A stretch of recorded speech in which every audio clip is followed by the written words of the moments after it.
So the first one we're going to start with is freebooters and more DACA. Remember, this is based off having just one box set of the Armageddon. If you got more, then you can mix it up as well. So I intentionally picked this because we're looking at taking hold today for the most part, as I think it's the most direct way to play currently, as a whole. For the most part, with what we're going to be doing here. And then, as you can develop more, because this is about moving your collection out after you've gotten the box or getting back into it, you can start thinking about more interesting dispositions like priority assets and such. So, right now, off the bat, we're gonna start with the big get Ghazghkull. So, and you can see on this list we have 5 unit combinations, and then we have the support kind of units and such that are going to see that we're going to be helping make this list actually work. So we start off with Gaz because I feel like your collection should have them. If you're getting into the orcs anyways, you're coming back, you have a good time with Gaz. He's a good points and money cost ratio here for ones that you're going to get from 40k.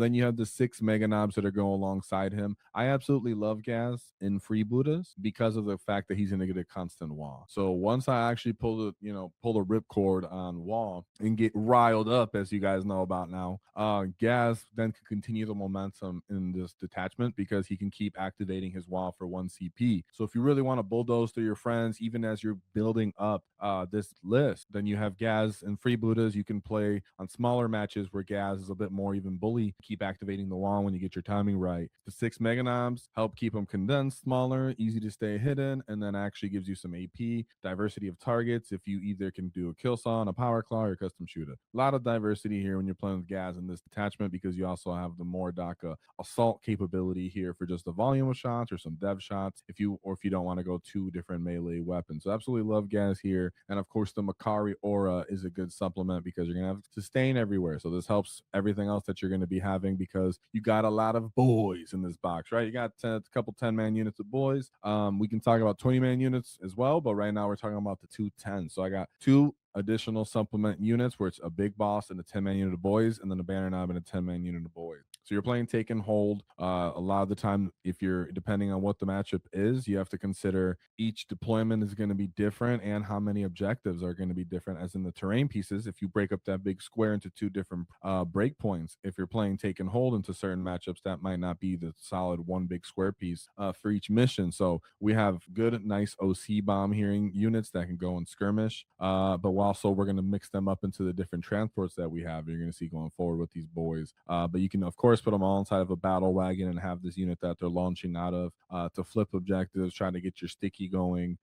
Usually, you're going to support the flanks. I'm really actually liking the banner knob for these objective stealing. So you can even, like I said, consider throwing this into just a 20-man brick, right? So that's the diversity there. Before we jump back into the video, shout out to Monument Hobbies and their Pro Acryl paints. If you're an orc player, you already know the pain of painting mobs of models, vehicles, bikers, walkers, too many lads at once.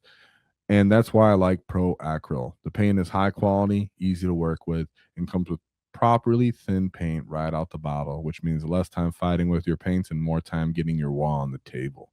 So whether you're a new org player and joining the Great Wall, or you're trying to finish another 20 gets before your event, and check out Pro Acryl paints from Monument Hobbies using my affiliate link in the description. It helps support the channel at no extra cost to you, because the faster you paint, the faster you wall. Now, for another big, powerful unit that we're going to have here is Unit 4, which is the War Boss, a Pain Boy, and the Bionic Workshop with a 10-man unit of Nobz. So Nobz took a big hit in some senses because of the points, if they're for small one, and if you're duplicating them in Bully Boys. But in this case, in this unit, you're going to have Bionic Workshop enhancement that goes on your Pain Boy specifically, where you can either you roll a random buff on that, you get +2 movement, you get +1 to your weapon skill, or you can get +1 strength at all times. So it's a great breakpoint for your Nobz. They'll go from 9 to 10 at all times. If they get the strength buff, they'll become 8-inch movement, which is great because you can auto advance 6 in this detachment. And so your guys are flying out to the transport that they're going to be in, typically a truck, or in this case, also wagons on the list. And then you have the War Boss there. So they're also getting -1 to wounds. You have a 5-up invuln, the Pain Boy,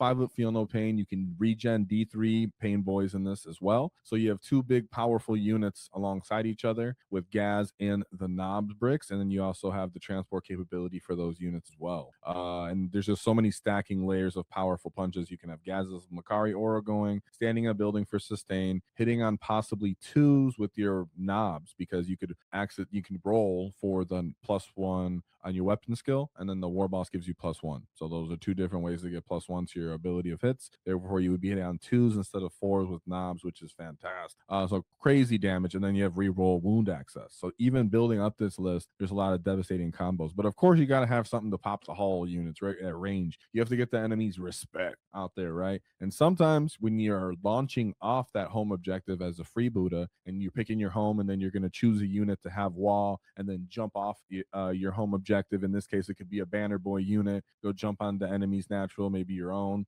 But in this case, you have the Big Mac where he can either stand on it, the objective, or if you're going for an enemy that's towing on an objective that you choose. But the Big Mac with shock attack gun with the enhancement of Get Finder goggles and tank busters is going to be in what we call a SWAT team, where you're going to have a small unit, like a 5-man flashgate unit. It could also be swapped out for a burner boy unit. Either way, you have a 5-man unit of something, and then you have a more elite unit. In this case, it's going to be a tank buster unit with the ignore cover enhancement at all times. Of course, we know that in more DACA you can give yourself for 1 CP as well. That's an option. You could, but you could use it on the same turn as your flash gets, for example, and then you could still have ignore cover from your tank buster unit, as well as this is maybe a little bit of an earlier game thing where the enemy's towing on objectives. Then you can take advantage of that. So you might not want to use the CP that early to ignore cover. So I did find it necessary to pay just outright for the Gift Finder goggle, but you might not choose. You might choose different. Yet that threat of being able to pop enemy transports or tanks or gun platforms is quite important, and what makes this so good and synergistic and a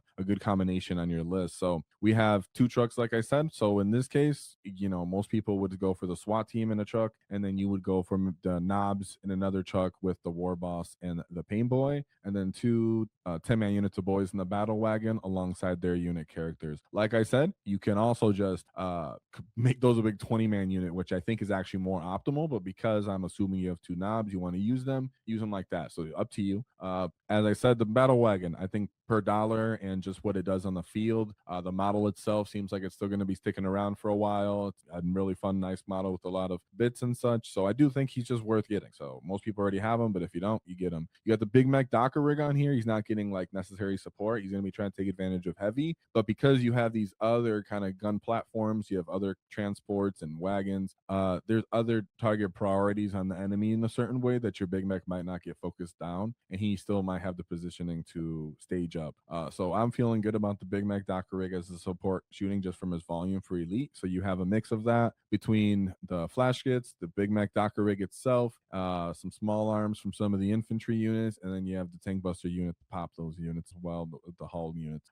1 Gretchen unit you're going to be getting in your box, a commando unit, because infiltrators are still kind of rarely important, and I don't see that going away in the next edition. Even we get our codex, I think having infiltrators playing the game early, taking space from enemy early deep strikes. Some armies have these first turn rapid ingresses in as well, so you might need to just take that out of there and take up that space with those commandos. The commandos are still important. Then we go to the war bikers. Now this was also because of a points thing. If you want to drop an enhancement or swap a character, the unit like the flash gets to a burner boy, maybe you don't want that truck or you don't want the battle wagon, there's ways to get 5 more points for a storm boy unit, which might be even more optimal. But I just like the bikers because there's more toughness right now on the field, and they're pretty cheap for what they are. Yet there's something about a 5-man unit of storm boys being able to auto advance 6 to B places to score, which is great. But I'm looking to use my infiltrators for that, hopefully. If not, I also have the war track. So like I said, we're playing take and hold. That's also why I've been kind of pushing that you might want the big 10-man unit of boys in that case. And if you're playing against some armies where you're gonna have to push on their objective or fight back, you're gonna have to be facing a lot of other purge armies. There's a case for the Nobz, a smaller kind of profile unit. You can get more stuff into fights, or you can duplicate multi-fight units. Having small units of boys also means that you can get them in fights and then possibly help something like the Nob unit get an overrun going, or Ghazghkull looking for overrun. Keep in mind what's also awesome about freebooters is that if you're going to make them the WAAAGH at all times, then Gaz is always interested in heroic intervention, which really helps with your ability to secure your take and hold objective. So if you are playing freebooters and you're looking to take and hold and you get all this stuff in, you get, you know, all the you want some DACA because you're starting an army like that. You don't want to play one phase of 40k. I think this really is really well rounded, excuse me. And even with the next list, you can take aspects of the next list that I'm talking about and turn them over and mix them with units that we showed on here. Like I said, we're really looking at taking hold, and there's a possibility for Purge the Foe, but that might be more of a smaller game thing. Like I said, when maybe you're coming up, you have 1,000 points, 1,200 points, 1,500 points, and Gas can be more of a bully unit. So there's really cool stuff going on like that. So this list is well-rounded. If you enjoyed the clip, check out the full video here. If you'd like to see more tactics, click here. Let's get stuck in, lads!